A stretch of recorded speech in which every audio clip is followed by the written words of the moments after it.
My name's Nora Thompson. Tonight, like most nights since arriving in Monte Carlo, I found myself sitting alone at a small cafe on the edge of the bustling casino square. It's a far cry from the luxurious life I was born into, but after graduating from a fancy college stateside, all I wanted was a simple break. My dad, he owns half the globe it seems, from hotels to tech firms.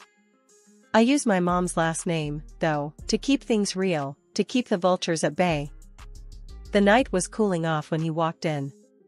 Daniel looked like he owned the place, or at least like he thought he did.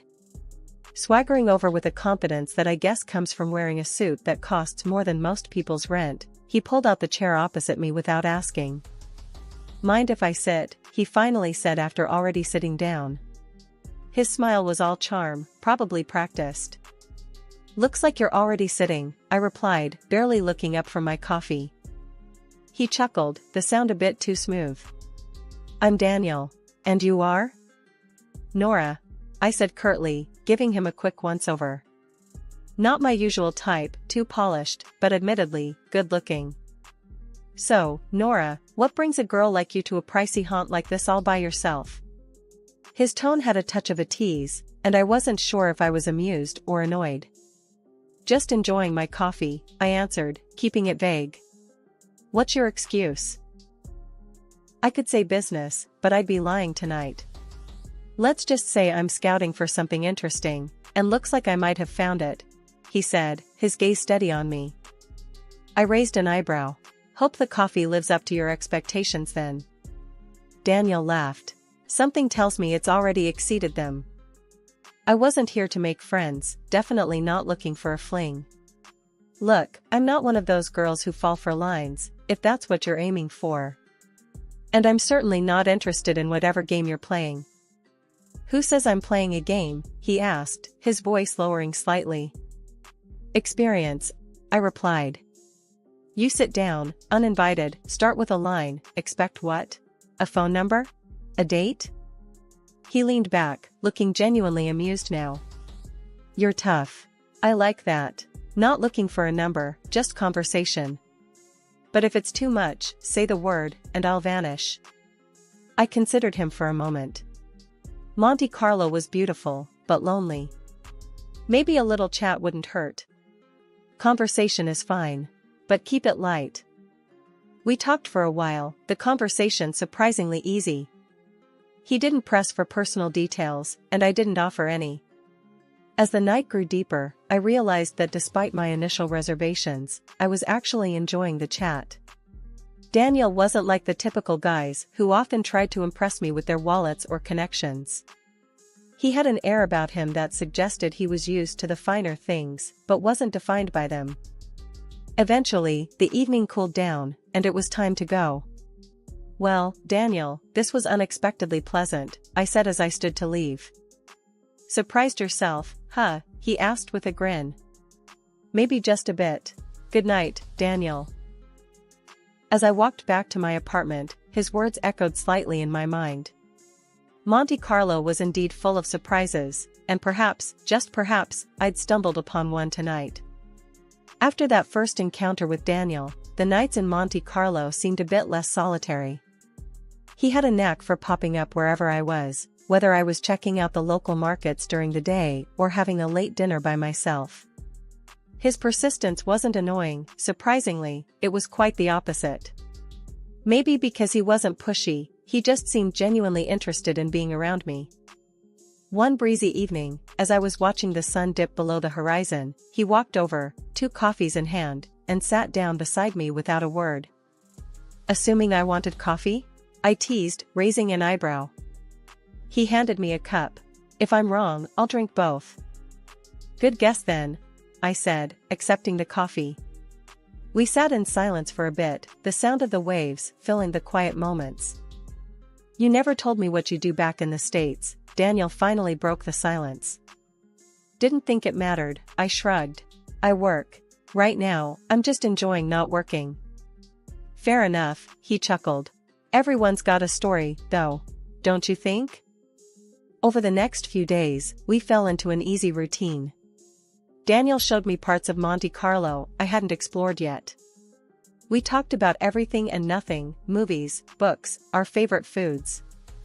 He loved to argue about the best James Bond actor, staunchly defending Daniel Craig, while I was all about the classics like Sean Connery. One day, as we were strolling along the beach, he stopped suddenly and looked at me seriously, a look I hadn't seen before. "Nora, I know I'm just some guy you met at a cafe, but these past weeks have been, I don't know, different. Better. Because of you." I stopped too, unsure how to respond. Feelings were not what I planned on dealing with here. "Daniel, I like hanging out with you, I do. But this is just a break for me. I'm not looking for complications." He nodded slowly, taking a deep breath. "I get it. No pressure. Just know that I'm here, okay? And I think you're pretty amazing." Days turned into weeks, and my time in Monte Carlo was drawing to a close. Daniel and I spent more and more time together, and what started as casual walks and talks turned into late-night dinners and early morning breakfasts. It was the last thing I expected, falling for someone under the Mediterranean stars. Then, one evening, he dropped a bombshell. "Come back with me, Nora. Work at my company in the States. I know it's sudden, but I don't know, I just think it could be great." The idea was crazy.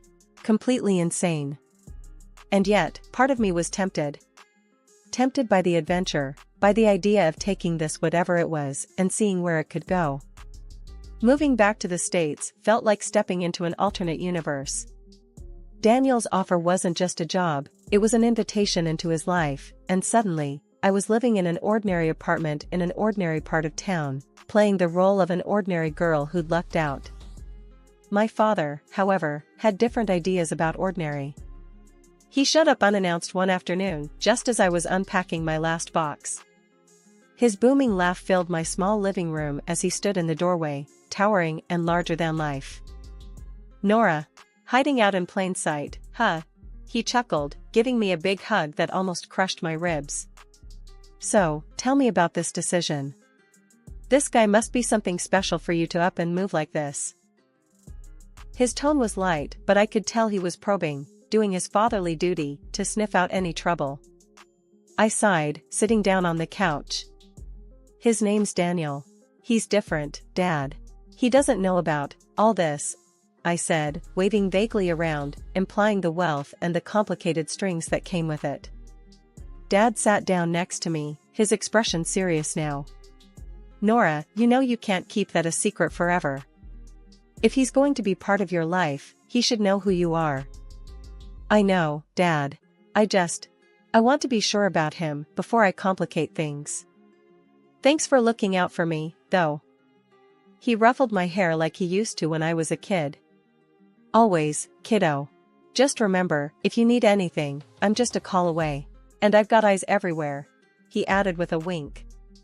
The next few weeks were a whirlwind of adjusting to my new job and new life. Daniel was a constant presence, supportive and as charming as ever. But there was an edge to him now, a sort of sharpness that came with the responsibilities he carried. One night, over a quiet dinner at my place, Daniel brought up a topic I'd been dreading. "Nora, when do you think I'll get to meet your parents? I feel like I'm missing a big part of your life." I paused, the weight of the moment settling over me. "Well, my mom passed away a long time ago, and, my dad's just a regular trucker. We're not exactly on speaking terms right now." Daniel frowned, a hint of concern crossing his face. "I'm sorry to hear that. But you know, whenever you're ready, I'd like to meet him. Family is important." I nodded, appreciating his sentiment but knowing full well the reality of my father's world, a world I wasn't ready to introduce Daniel to just yet. Life with Daniel moved at a pace I never expected. We were already blending our lives together, my job at his company was going great, and we were getting deeper into our relationship. I guess it all seemed like we were gearing up for something big, but I was still taken aback when that big moment actually happened. It was a normal evening. We were at his place, a cozy, upscale apartment with views of the city skyline. We'd just finished dinner, nothing fancy, just some takeout, because neither of us felt like cooking. We were sitting on the couch, a documentary about ocean life playing in the background, the kind you watch but don't really watch. Daniel turned to me, his expression more serious than the situation called for. He took my hand, and suddenly, I felt my heart start to race. "Nora, I've been thinking about us, about everything we've been through and everything I want for us in the future." I nodded, my mouth suddenly dry. "Yeah? I love you, Nora. I love everything about you, and I don't want to imagine my life without you." He paused, and I could see him swallow hard, like he was nervous. "That made two of us. I want to be with you, always. Will you marry me?" Just like that. No getting down on one knee, no ring box being opened. It was straightforward, genuine, and so very Daniel. "Yes," I said, the word coming out in a rush, almost a relief. "Yes, I will." He grinned, that wide, infectious grin that had won me over from day one, and hugged me tight. We spent the rest of the evening talking about our future, what we wanted, where we saw ourselves. It was exciting and a bit daunting, but it felt right. The next challenge came when I told my dad.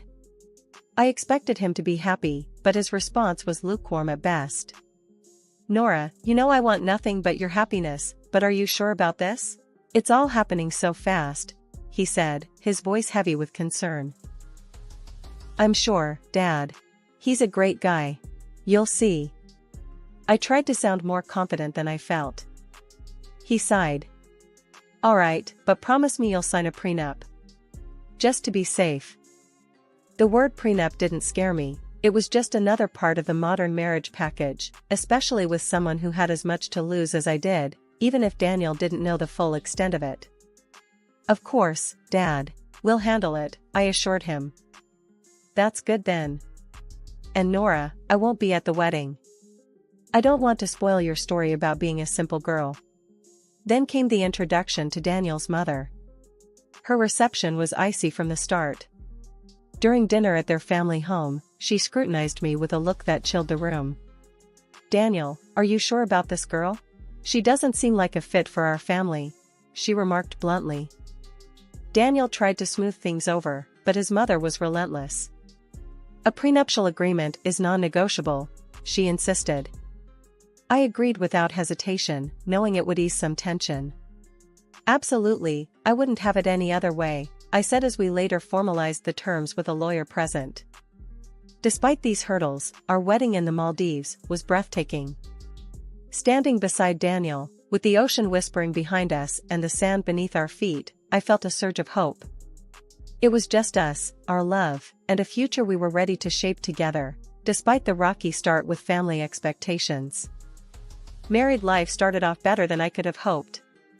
Daniel and I settled into our new house, a beautiful place with more space than we'd ever need. It was supposed to be the beginning of our perfect life together. I threw myself back into work, determined to prove that I was more than just the boss's wife. My role at the company had always been challenging, but now there was an added layer of expectations. I was not only managing projects, but was also part of key decision-making processes. Daniel seemed proud, at least initially. He would introduce me in meetings with a hint of pride in his voice. "This is Nora, my wife and our project lead." However, as the months rolled on and the projects under my lead turned successful, bringing in significant profits and boosting the company's profile, something in Daniel shifted. It was subtle at first. A comment here, a slight remark there. One evening, as we sat down for dinner, he brought it up. "Nora, you're doing great at work." "Too great, maybe." I looked up from my plate, puzzled. "What do you mean, too great? Isn't that good for the company?" "It is," he admitted, pushing his food around on his plate. "But, you know, the guys are starting to say it's turning into Nora's show over there." His words stung a little. "Isn't that a bit unfair? I thought you'd be happy that we're doing well." "I am happy, but it's a lot, you know? Everyone's always talking about you, about how you handle things. Makes me wonder where I stand." That conversation was the first of many. As the business grew, so did the strain between us. Daniel's once supportive demeanor was now tinged with resentment. I couldn't understand it. Wasn't he the one who had encouraged me to step up in the first place? Things got worse when his mother came to stay with us for a few weeks. Her presence in the house brought an old-world, traditional attitude that I had always managed to avoid. She would make offhand comments about my work, about how a wife should be more present at home. "You're always at the office, Nora. When do you have time to take care of your husband?" she would say. I tried to shrug it off, to keep the peace, but her words only deepened the growing rift between Daniel and me. It seemed no amount of success at work could compensate for what was slowly unraveling at home. The more I achieved, the more our marriage suffered. One evening, Daniel came home from work, his face set in a grim line. "Nora, I think it's best if you leave the company. We need to focus on our family, and it seems like your role there it's just causing too much tension." "Leave the company? But why? I've been contributing so much." My voice was a mix of disbelief and anger. "It's for the best. You can focus on the house, maybe start that garden you've always talked about?" His tone was dismissive, as if he was deciding on something trivial, not my career. The next day, I found out he had let go of all our house staff, housekeepers, cooks, gardeners. It was all on me now. "You wanted to be more involved at home, here's your chance," he said, almost coldly. I wasn't scared of housework, but the way this was thrown at me felt wrong. This wasn't the loving, caring man I married, this was someone else, someone very intolerant and controlling. His mother, staying with us at the time, seemed to relish the situation. "It's good for a wife to focus on her home," she would say, smirking slightly whenever Daniel talked about my new role as a full-time housewife. As I adjusted to this unexpected turn in my life, I couldn't help but feel ashamed. Ashamed that I hadn't seen this coming, ashamed to admit to my father that maybe he was right about Daniel. When Daniel suggested a trip to Monte Carlo, to maybe light up what was left of our spark, I was hesitant but hopeful. That hope died quickly when his mother announced she'd join us. "It's been ages since I've traveled," she declared loudly, as if it were a decree that couldn't be opposed. Daniel, of course, welcomed her with open arms, not once considering what I might think. We rented a small house in Monte Carlo, which was charming but costly, and it quickly became my prison rather than a retreat. From the start, Daniel and his mother treated the city as their playground. They rented luxurious cars, visited exclusive boutiques, and dined at the finest restaurants, while I was left to manage the household.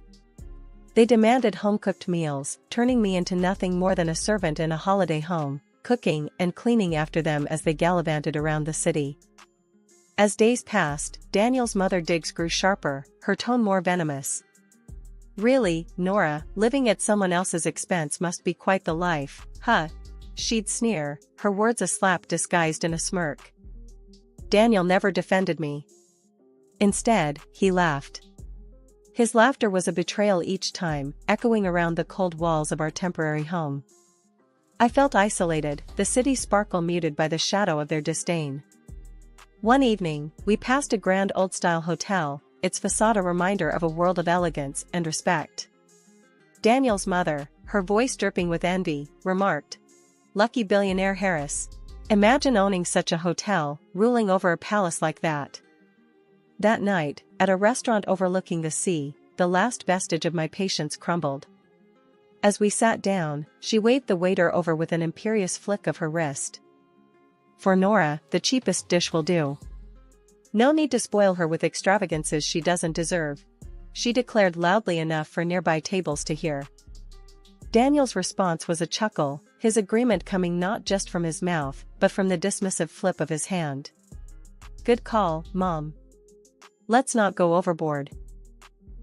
Humiliation washed over me like the waves crashing on the rocks below us. Rising from my chair, the clatter of my seat echoing my turmoil, I faced them both, my voice steady, louder than I intended. "I will not tolerate this any longer," I declared, my hands trembling, but my resolve firm. "I am divorcing you, Daniel." The cold air of Monte Carlo was nothing compared to the chill of betrayal as I walked away from the restaurant. Daniel and his mother, rather than coming to apologize, followed me out with insults. As I quickened my pace, my mother-in-law's voice rang out sharp and clear. "Just look at her, a beggar, unworthy of my son." My heart raced, but before I could get far, Daniel caught up and grabbed my purse from my shoulder, his fingers clenching it tightly. "This is my money, Nora. Go on, get out on all fours if you have to." His voice was laced with contempt as he yanked the purse away, leaving me stunned on the sidewalk. Beside him, his mother laughed cruelly, her eyes gleaming with malice. "Maybe now you'll learn to beg in Monte Carlo, since that's all you're good for." Their laughter echoed down the street as I stood there, walletless and alone. But as they hurled their final insults, fate stepped in. We were near that grand old hotel, the one Daniel's mother had earlier envied aloud, wishing she could own such a place. Pointing to the hotel, she sneered. "Maybe they'll let you in as a beggar." At that moment, the gates of the hotel opened, and a guard appeared. He saw me, recognition lighting up his face. "Miss Heiress," he called out warmly, walking over with a respectful salute. The moment he said my name, the atmosphere shifted. Daniel and his mother paused, their expressions turning from satisfaction to confusion. The guard smiled broadly. "Your father told us you might come by. Please, this way. The best room is always reserved for you, as per Mr. Heiress's instructions." Daniel's mother's face paled, her earlier words turning to ash in her mouth. "Heiress? As in the billionaire Heiress?" she stammered, her earlier bravado crumbling.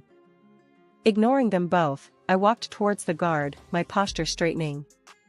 "Thank you, Pierre," I said, my voice calm and collected.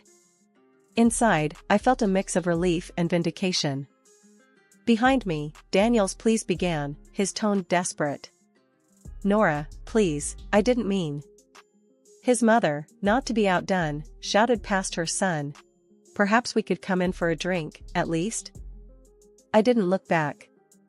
Entering the hotel, the doors closing behind me felt symbolic, shutting out the chaos of my old life. Pierre escorted me to the reception, where staff greeted me with the deference due to the daughter of their employer. The flight back to the United States was a long one, giving me plenty of time to ponder over my next steps.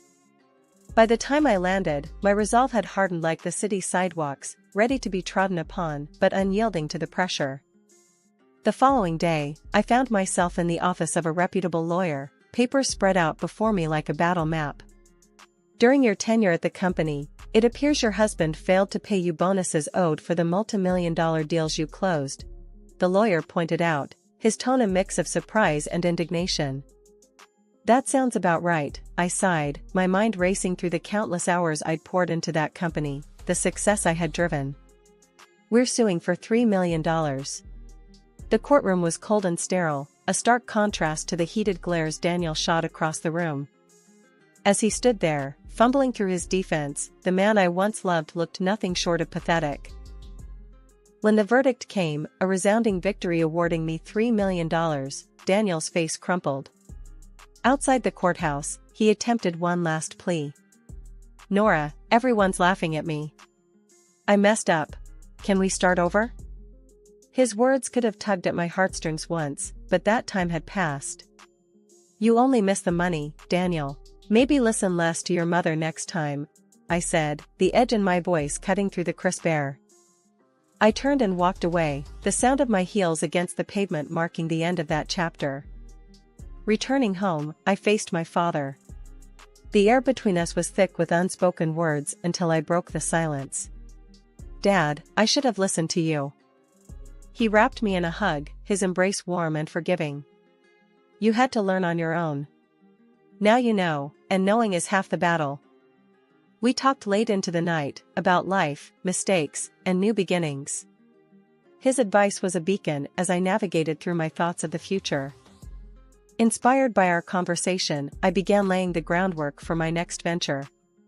My experience at Daniel's company had not only honed my skills, but ignited a passion for the industry I couldn't deny. I decided to open my own investment firm. With my expertise and the hefty settlement, I had the resources to start something meaningful, something mine. Weeks turned into months as I built my business from the ground up. The challenges were daunting, but every setback taught me a lesson, every success a confirmation that I was on the right path. Sitting in my new office, overlooking the bustling streets below, I realized how far I'd come. From a disillusioned wife in a loveless marriage to a competent business owner, the journey had been fraught with hurdles, but each one had made me stronger.